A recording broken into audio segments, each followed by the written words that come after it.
Rahim. In this lecture, we will discuss drugs used for hyperthyroidism. As you know that hyperthyroidism is the clinical syndrome that results when tissues are exposed to high levels of thyroid hormones. The most common causes of hyperthyroidism are Graves' disease and the other one is toxic uni or multinodular goiter.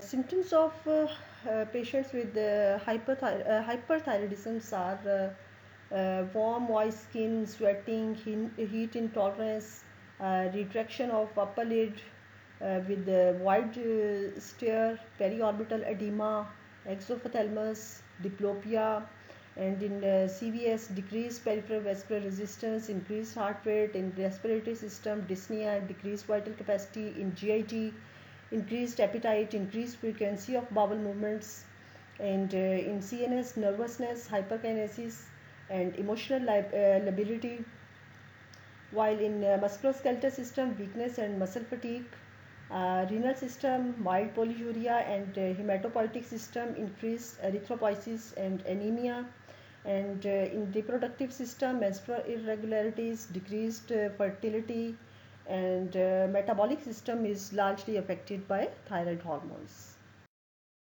These are the drugs which can be used for hyperthyroidism.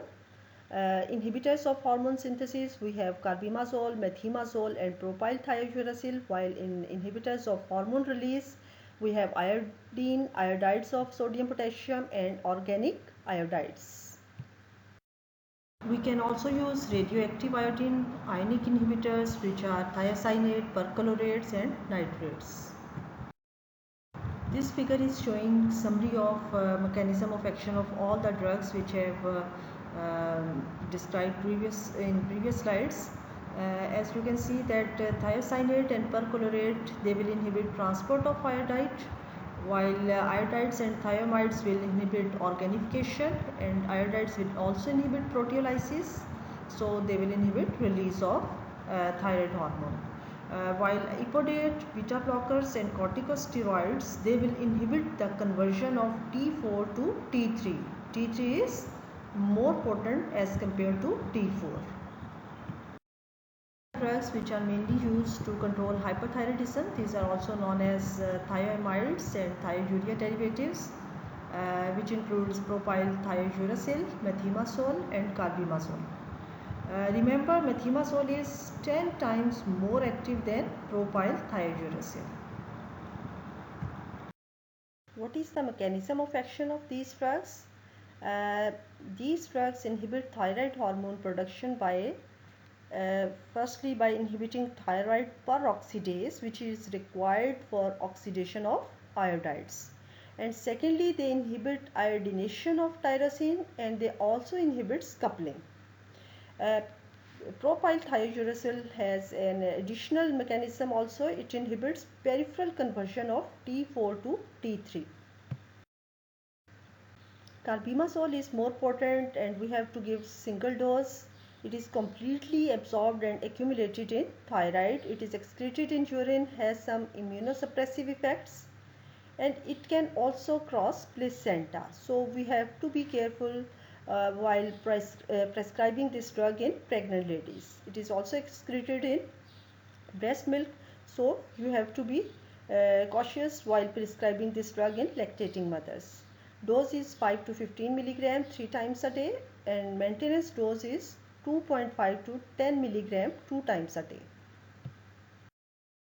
Propylthiouracil, it is rapidly absorbed and bioavailability is 50 to 80%. It is also excreted in urine and binds to proteins. Plasma half-life of propylthiouracil is 1 to 10 hours. It crosses placenta less readily and not excreted in breast milk. Because of these last two features, it can safely be prescribed in case of pregnant ladies and in lactating mothers. We will start propylthiouracil with 50 to 150 milligram 3 times a day and followed by 2.5 to 10 milligram 2 times a day. Adverse reactions to thioamides occur in 3 to 12% of treated patients, and most reactions occur early, especially nausea and gastrointestinal Distress and altered sense of taste or smell may occur with methimazole. The most common adverse effect is maculopapular pruritic rash, which occurs in 4 to 6% of population, at times accompanied by systemic signs such as fever. Rare adverse effects include urticarial rash, vasculitis, lupus-like reactions, lymphadenopathy, hypoprothrombinemia, exfoliative dermatitis, polyserositis, and acute arthralgias. Hepatitis is more common with propylthiouracil, and cholestatic jaundice is more common with methimazole. It can be fatal, and although asymptomatic elevation in transaminase level also occur.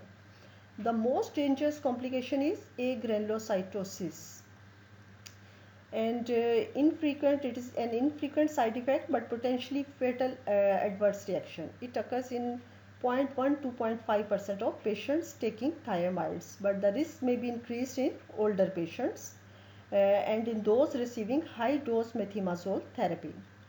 The reaction is rapidly reversible when the drug is discontinued, and broad spectrum antibiotic therapy may be necessary for complicating infections, and colony stimulating factors may hasten recovery of the granulocytes. Iodide salts and iodine inhibits organification and release of hormone. They also decrease size and vascularity of the tissue. Onset of action is 2 to 7 days. It is used in thyroid storm and to prepare patient for surgery. We use Lugol solution, and Lugol solution contains 5% iodine in 10% potassium iodide solution. It is given 5 to 10 drops per day, and iodide salt can be given in 100 to 300 milligram per day dosage. Recommended daily allowance for iodides is 150 to 200 microgram. Adverse reactions to iodine are known as iodism, are uncommon and in most cases reversible upon discontinuance. They include acneiform rash, swollen salivary glands, mucous membrane ulcerations, conjunctivitis, rhinorrhea, drug fever, metallic taste, bleeding disorders, and rarely anaphylactic reactions. Iodinated contrast media will inhibit conversion of T4 to T3 and relatively non-toxic as compared to other iodinated drugs. Iodine 131 is the only isotope used for treatment of thyrotoxicosis, administered orally in solution, and it will emit X-rays as well as beta particles. Beta particles will penetrate the tissue and destroy it, and cell undergoes fibrosis. Dose is 3 to 6 millicurie, and response starts at 2 weeks, and peak effect we will get in 3 months. Anion inhibitors, once they were used for hyperthyroidism, were perchlorate, pertechnetate, thiocyanate. How they will bring about their effect? They can inhibit iodide trapping by sodium iodide symporter. They are not used nowadays because of toxicity, because perchlorates can lead to aplastic anemia. Beta blockers are used in case of hyperthyroidism. Why? Because it alleviates manifestations due to sympathetic overactivity and also reduced peripheral conversion of T4 to T3. It is used while awaiting response to thiourea drugs and along iodides while preparing for surgery. It is also used in thyrotoxic crisis. It is given 1 to 2 milligram IV followed by 40 to 80 milligram orally 6 hourly. During the acute phase of thyrotoxicosis, beta blockers without intrinsic sympathomimetic activity are extremely helpful. So we give propranolol 20 to 40 milligram orally. I have discussed in previous slide that every 6 hours will control tachycardia, hypertension and atrial fibrillation. Diltiazem 90 to 120 milligram 3 or 4 times daily can be used to control tachycardia in patients in whom beta blockers are contraindicated, like patients with asthma, And other calcium channel blockers may not be as effective as diltiazem. Adequate nutrition and vitamin supplements are essential. Barbiturates can be used because they accelerate T4 breakdown by hepatic enzyme induction and may be helpful both as sedatives and to lower T4 levels. Bile acid sequestrants like cholestyramine can also rapidly lower T4 levels by increasing the fecal excretion of T4. The most common form of hyperthyroidism is Graves' disease.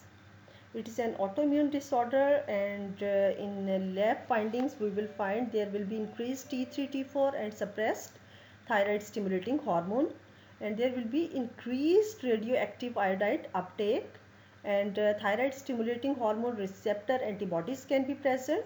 How we will manage a case of Graves' disease? We can give antithyroid drug therapy, thyroidectomy, radioactive iodine, and we can start adjuvant therapy. These forms of hyperthyroidism occur often in older women with nodular goiters. FT4 is moderately elevated or occasionally normal, but FT3 or T3 is strikingly elevated. Single toxic adenomas can be managed with either surgical excision of the adenoma or with radioiodine therapy.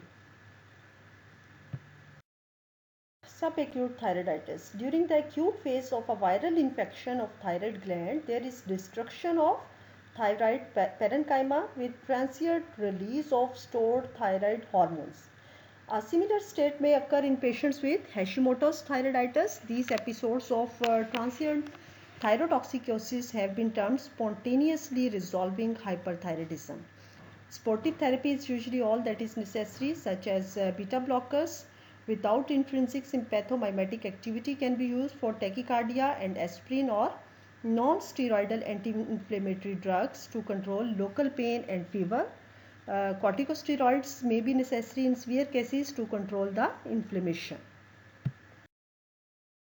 Thyroid storm or thyrotoxic crisis is sudden acute exacerbation of all the symptoms of thyrotoxicosis, presenting as a life-threatening syndrome. Vigorous management is mandatory.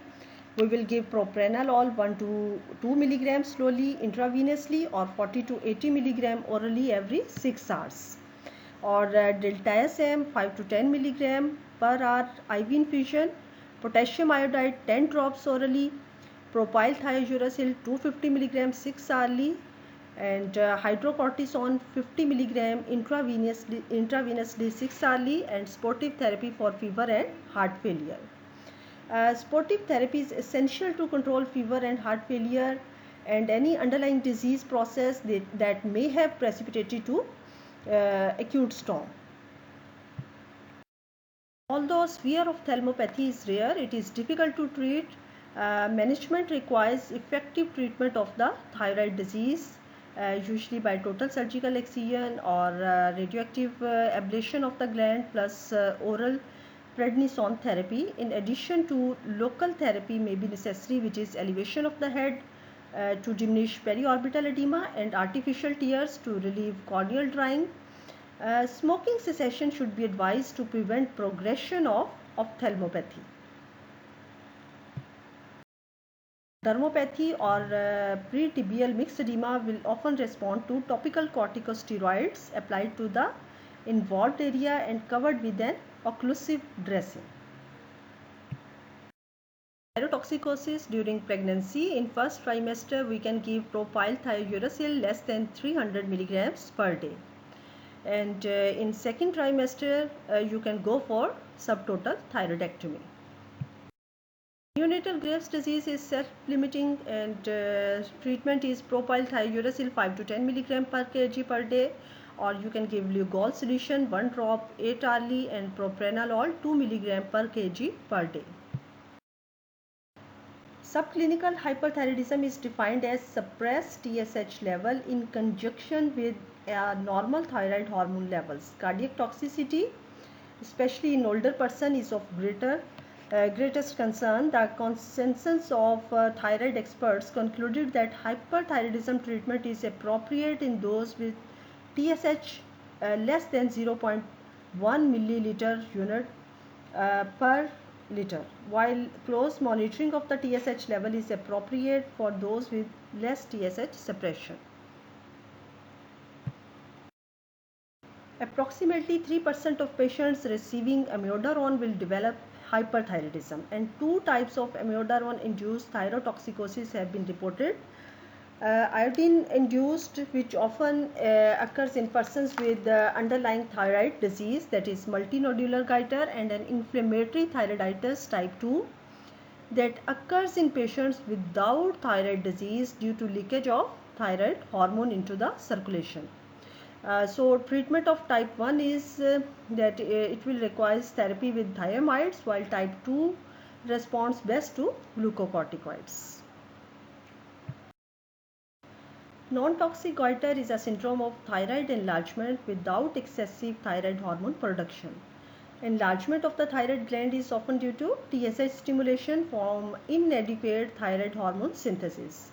The most common cause of non-toxic goiter worldwide is iodide deficiency, but in the USA it is Hashimoto's thyroiditis. So treatment is according to the cause. We can give prophylactic iodide if there is iodine deficiency, and thyroxine therapy can be started. Thyrotoxicosis during pregnancy. In first trimester, we can give propyl thiouracil less than 300 milligrams. Symptoms of patients with hyperthyroidism are warm, moist skin, sweating, heat intolerance, retraction of